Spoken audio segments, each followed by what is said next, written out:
what's up, everybody? I'm gonna do a classic rock reaction. This is Led Zeppelin, man. Song is called Out on the Tiles, and this is off of their Led Zeppelin 3 album. So far, so good, man. I've really been enjoying the journey into Led Zeppelin 3. Some songs I've encountered in the form of Friends and Celebration Day.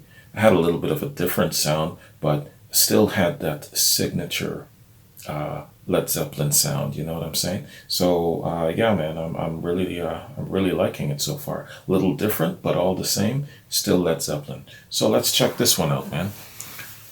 Out on the Tiles.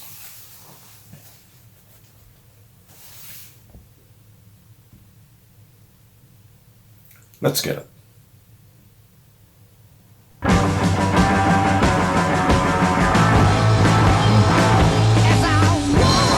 Thunder right away.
Thunder is constant.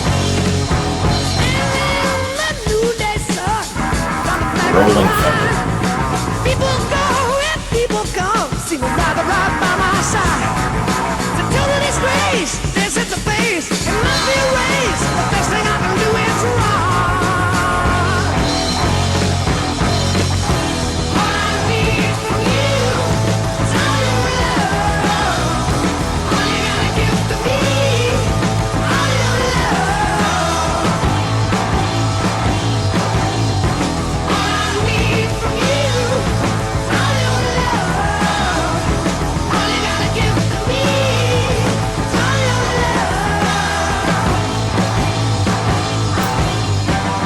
This is a feel-good song.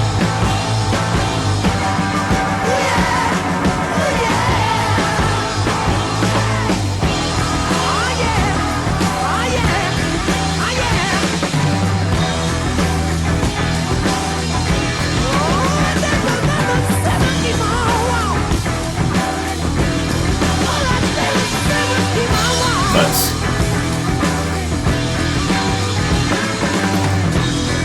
This is what you call taking it home and blues.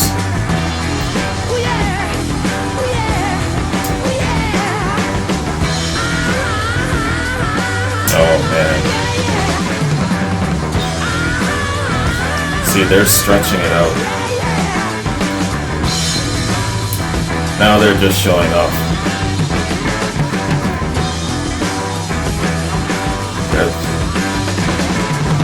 This is so damn good.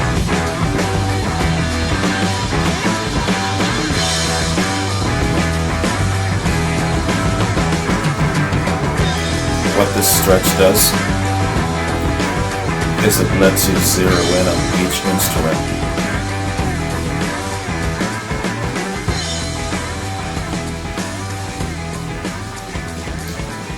The guitars are just singing.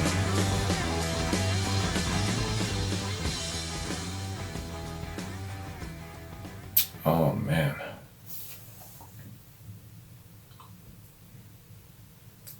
that was excellent. First and foremost, my biggest gripe about this song is that it's too damn short. They could have stretched the shit out of this song. But you know what? That really nice medley, that taking it on home element in the back end of the song, totally made this song. Everything about this song was great from beginning to end. The instrumentals were just so in your face. That thunder came immediately and never left, man. It's like, it's thunderous, but it's like a rolling thunder. It stayed with you. All of the instrumentations were great. Of course, Plant singing was excellent and on point. But collectively, I really, really liked the unison between the bass and the lead guitar in this. They were matching each other note for note. And especially when they finished Plant's verse and they both came in with that da-na-na-na-na-na-na-na-na. Oh man, powerful, powerful delivery. It's like a punch in the gut strong. You know, these guys, man. You see, I was starting to get relaxed into a state of expecting a little bit of a folksy acoustic thing. You know, they hit me with Friends and then Celebration Day, so it started to kind of shift me a bit. And now they come out of nowhere and they give you a cross check with this song, Rolling Thunder. Not just thunder, but Rolling Thunder.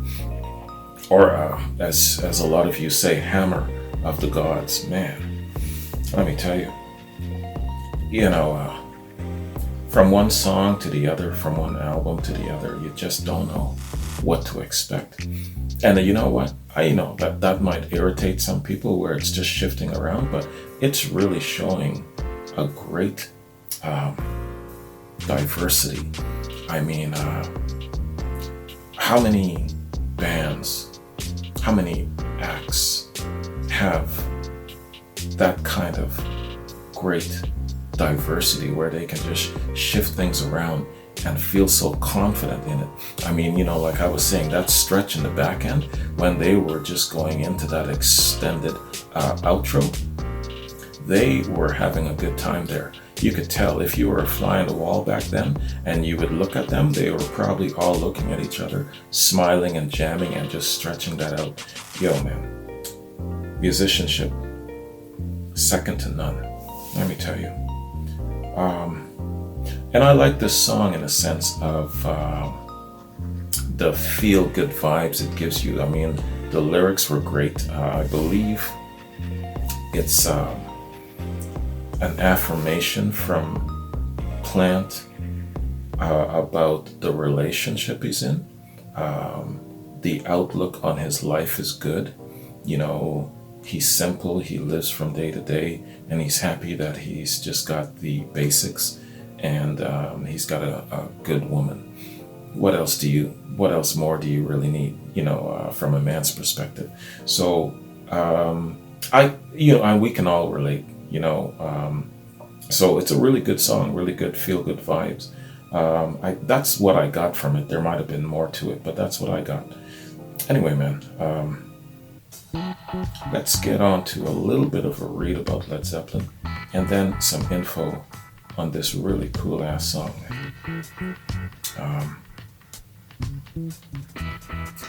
I'm just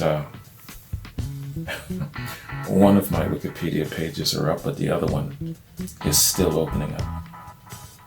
Okay, there we go. Alright, man. So, Led Zeppelin. Led Zeppelin were an English rock band formed in London in 1968. The group consisted of guitarist Jimmy Page, singer Robert Plant, bassist and keyboardist John Paul Jones, and drummer John Bonham. The band's heavy, guitar-driven sound has led them to be cited as one of the progenitors of heavy metal. Their style drew from a wide variety of influences, including blues, psychedelia, and folk music. After changing their name from the New Yardbirds, Led Zeppelin signed a deal with Atlantic Records that afforded them considerable artistic freedom. Although the group were initially unpopular with critics, they achieved significant commercial success. Led Zeppelin are widely considered one of the most successful, innovative, and influential rock groups in history. They are one of the best-selling music artists in the history of audio recording. Various sources estimate the group's record sales at 200 to 300 million units worldwide. With RIAA certified sales of 111.5 million units, they are the third best-selling band in the US. They were inducted into the Rock and Roll Hall of Fame in '95. The museum's biography of the band states that they were as influential during the 1970s as the Beatles were during the 1960s. Impressive. Okay, so info on the song. Out on the Tiles appears on the album Led Zeppelin III, released October 1970. Led Zeppelin III is the third studio album by Led Zeppelin. It had a more eclectic style than prior albums, adding folk style songs to their standard hard rock and blues rock repertoire.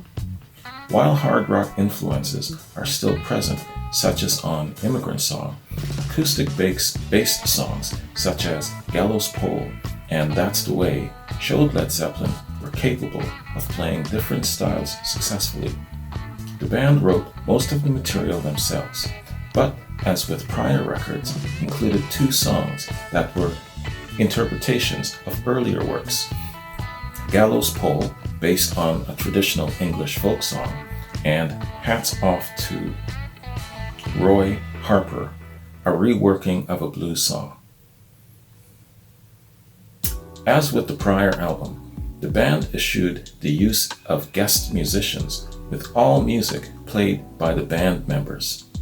The range of instruments played by the band was greatly enhanced in this album, with Jones especially emerging as a talented multi-instrumentalist, playing a wide range of keyboard and stringed instruments including various synthesizers, mandolin, and double basses, in addition to his usual bass guitar, organ, and piano.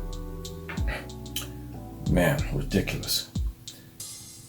As with prior albums, Page served as producer on the album, with mixing done by Andy Johns and Terry Manning.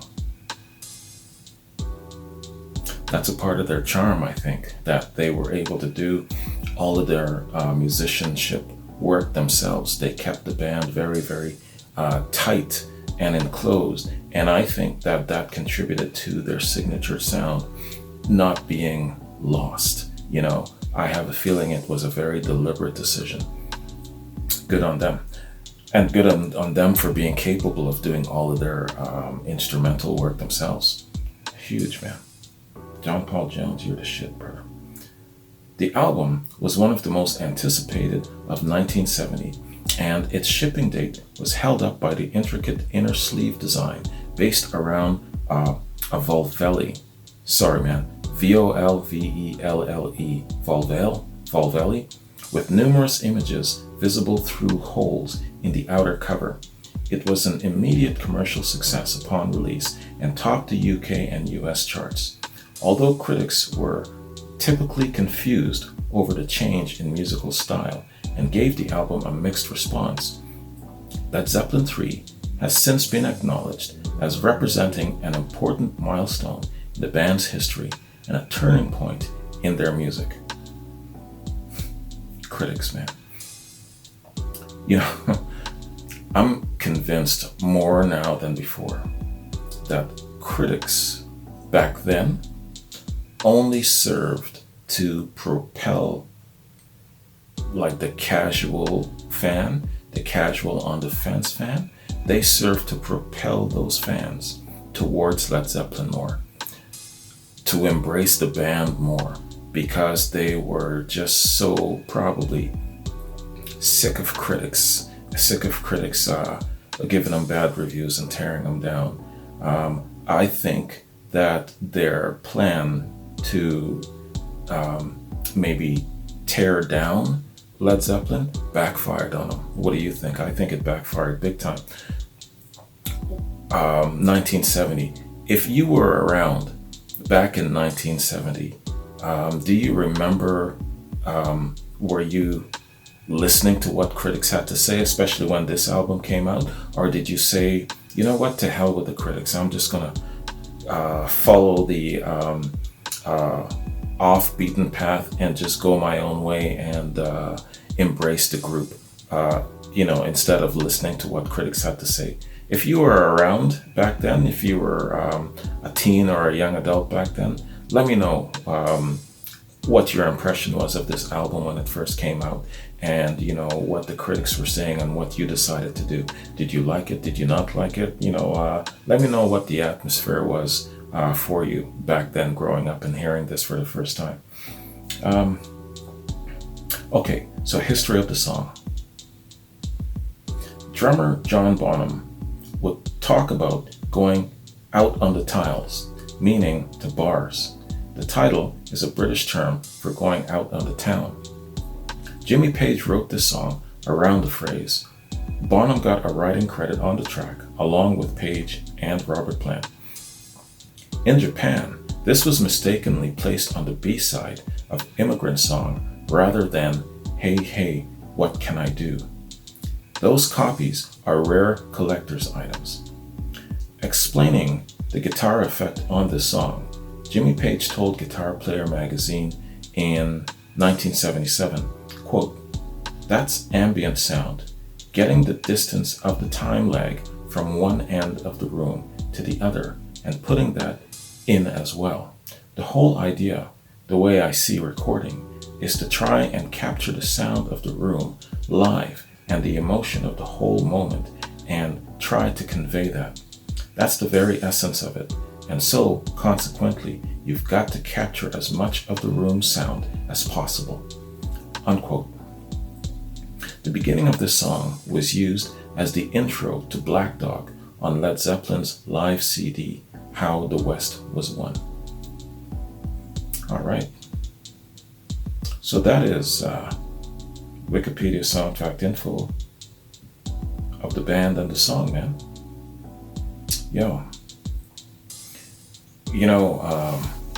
The way he was just describing how he captures sound alone, in a sense, I was just visualizing how they would have to go through their processing to try and capture sound and create something new and be innovative and all of these things. And I gotta give these guys props again for one, having a vision, being motivated, and I guess kind of like blazing new trails.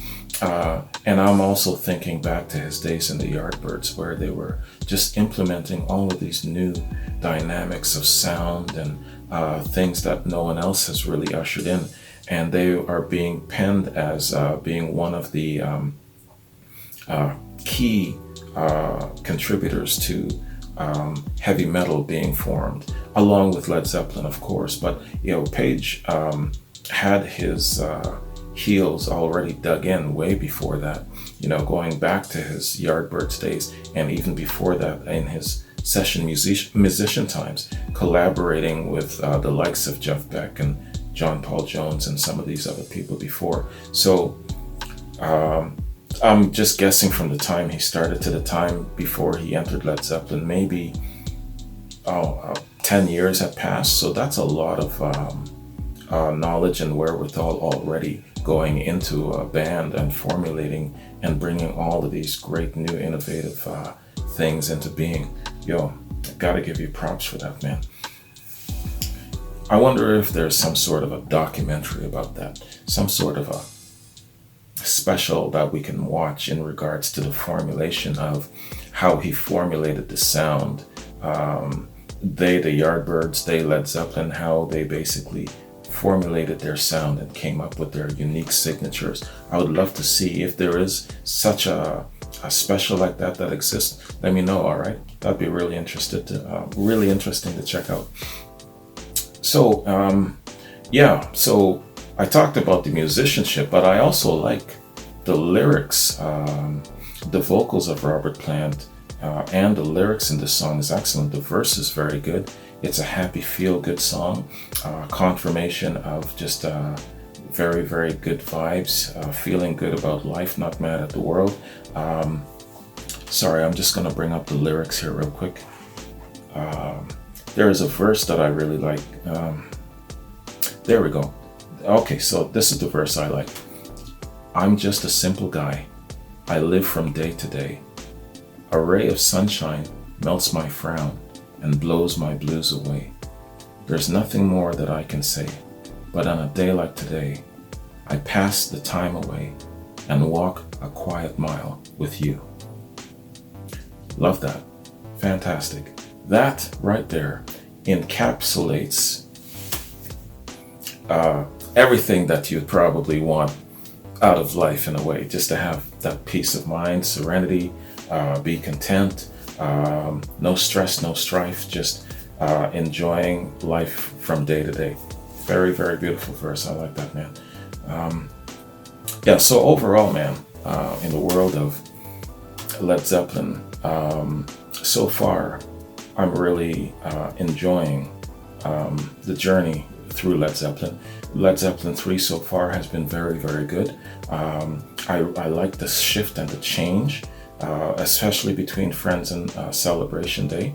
A different sound, but all the same, still a unique signature Led Zeppelin sound. It isn't just about their thunder. Their thunder signature, yes, definitely is a part of their sound, but also they have a softer, lighter, of course, acoustic sound, and there's still a Led Zeppelin signature in it. I think the signature sound is a combination, of course, of the vocals of Plant and the instruments, the instrumentation, how they convey themselves through their instrumentation. There's a certain type of feel. I remember mentioning in my journey now of 7 months going into this whole music reaction thing, I've identified a couple of guitarists specifically who has an essence about their playing. They can really speak to you through their playing. Jimmy Page is one of those. And also though, Bonham and Jones, they have a certain way about their playing and their musicianship that also speaks to you. So it isn't just their thunderous signature, their hammer of the gods. It's also just the manner in which they conduct themselves with their instruments. I think that's the unique signature of Led Zeppelin. I think that's their signature sound. I lost my next train of thought. I was going somewhere with it. But in any case, man, my point being is that it isn't just about the thunder. They have different aspects to them. Yeah, that's where I was going. If you take one of these lads out of the equation, that sound dies. And I'm more convinced now than before that to try and replace one of these lads is, it's a futile attempt. And I'm very glad that they decided not to replace John Bonham when he passed. No judgment on any bands or groups that replace members, of course, but I'm glad that in these guys, their particular case, with such unique signature sounds, that they decided not to replace him. As well, too, I give them props for that decision in the sense that I think that in that decision, they were also being considerate towards the fan base. They knew within themselves that there's no way that they can maintain hold of that magical signature sound without John Bonham, without any one of them. So it was in their best interest, definitely, to pack it in as Led Zeppelin. So I give them props for that. I'm sure that there were a lot of people who were opposing that decision, who were trying to talk them out of it, but I'm glad that they stuck to it and made that decision. It keeps the legend and the sanctity of Led Zeppelin whole. You know, if they were to have replaced Bonham, it would have been a different thing and probably a great disservice to the person who was replacing him. Could you imagine being the drummer, coming after that to step in for John Bonham? That is almost bordering on cruelty. Right? So, yeah, man, props for them for having that great consideration and not replacing him. Anyway, man, great song, fantastic. Hope you enjoyed my reaction to this. Moving forward, I believe this is the end of side one, and then I'm moving on to side two. I think that's Gallows Pole coming. But I got a question for you guys. I've been told that the song, it's been mentioned here already and I already forgot. Hey, hey, what can I do? It's not listed in on the third album, but supposedly it was meant to be on it. So where Led Zeppelin is concerned, should I react to that song within the capsule of Led Zeppelin 3, or do I just wait until later on down the road to do a reaction to it? It seems that it's a little bit more fitting to probably react to it within the capsule of Led Zeppelin 3 while I'm doing the Led Zeppelin 3 album. But let me know. I'll wait until I hear from you about that. Let me know when is the best time to react to that particular song. And I'll just go from there, you know. And that's basically it, man. I don't have any notes. So I'll be moving on to Gallows Pole probably within a week's time. My goal, according to my calendar, is to drop a Led Zeppelin reaction at least once a week. So that's what I'm going to do. Oh, another footnote actually.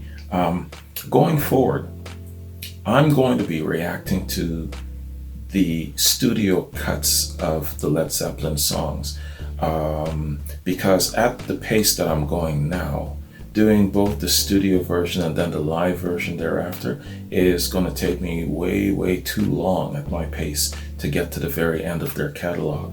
I'm guesstimating up to 3 years going at the pace that I'm going, because it isn't just Led Zeppelin, it's all kinds of other reactions. But by the time I'm through with Led Zeppelin, it could take that long. So just to cut it down a little bit, I'm just going to do studio reactions. Once I'm at the end, at the very last album, then I'm going to circle back and then start doing reactions to the live stuff. So just the studio renditions for now. Okay, that's what I'm going to be doing going forward with Led Zeppelin. All right, man, that's it for me. Thanks very much.